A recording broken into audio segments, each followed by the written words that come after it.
कुछ वस्तुओं जैसे मिरर या दर्पण की सहायता से हम अपने इमेजेस या प्रतिबिंबों को देख सकते हैं, परंतु कई सारी वस्तुएं ऐसी हैं जैसे पेपर, कार्डबोर्ड, दीवार आदि जिनमें हम अपने इमेजेस या प्रतिबिंबों को नहीं देख सकते हैं। तो ऐसा क्यों है कि कुछ वस्तुओं में तो हम अपने प्रतिबिंब या इमेज देख पाते हैं, परंतु कई सारी वस्तुओं में हम अपनी इमेजेस देखने में सक्षम नहीं हो पाते। आइए इस सवाल का जवाब हम दो तरीके के रिफ्लेक्शंस या परावर्तनों में ढूंढते हैं। तो पहले प्रकार का रिफ्लेक्शन होता है रेगुलर रिफ्लेक्शन यानी नियमित परावर्तन।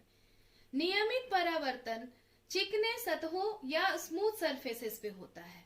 हम मिरर की सरफेस को एक स्मूथ सरफेस मान सकते हैं।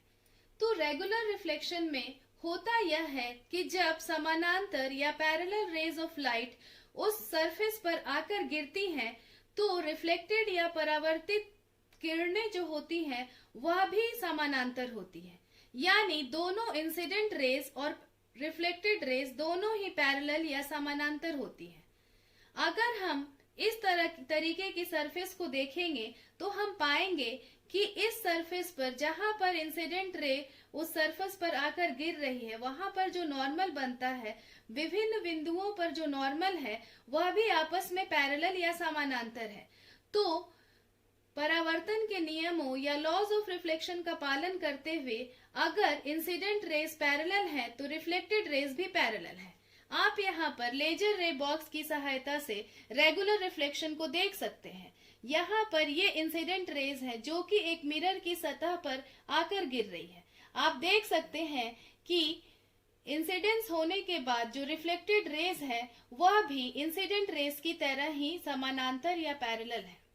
अब हम कई ऐसी वस्तुओं को देख सकते हैं जिनमें रेगुलर रिफ्लेक्शन नहीं होता, और कई सारी ऐसी वस्तुएं होती हैं जिनकी सतह खुरदुरी या रफ होती है। इन सरफेसेस पे इरेगुलर रिफ्लेक्शन या अनियमित परावर्तन होता है। इस स्थिति में अगर पैरेलल या समानांतर रेज उस सरफेस पर आकर गिरती हैं, तो जो रिफ्लेक्टेड रेज या परावर्तित किरणें होती हैं, हम पाते हैं कि वो आपस में समानांतर नहीं है। इसकी वजह यह है कि यह सरफेस इरेगुलर या अनियमित है। इसलिए इस सरफेस पे जो नॉर्मल लाइंस हैं, जो नॉर्मल जिस बिंदु पर आपतन किरण या इंसिडेंट रे गिरती है और जहां से हम नॉर्मल खींचते हैं, हम पाते हैं कि यह इस सतह पर जो नॉर्मल लाइंस हैं, लंबवत जो रेखाएं हैं, वह आपस में समानांतर नहीं है। यही वजह है कि इस स्थिति में रिफ्लेक्टेड या परावर्तित किरणें आपस में पैरेलल या समानांतर नहीं होती है। इसका मतलब यह हुआ कि इरेगुलर रिफ्लेक्शन एक ऐसा रिफ्लेक्शन है जिसमें इंसिडेंट रेज अगर पैरेलल हो तो भी रिफ्लेक्टेड रेज आपस में पैरेलल नहीं होती है। इरेगुलर रिफ्लेक्शन को हम एक पेपर की सहायता से दिखा सकते हैं।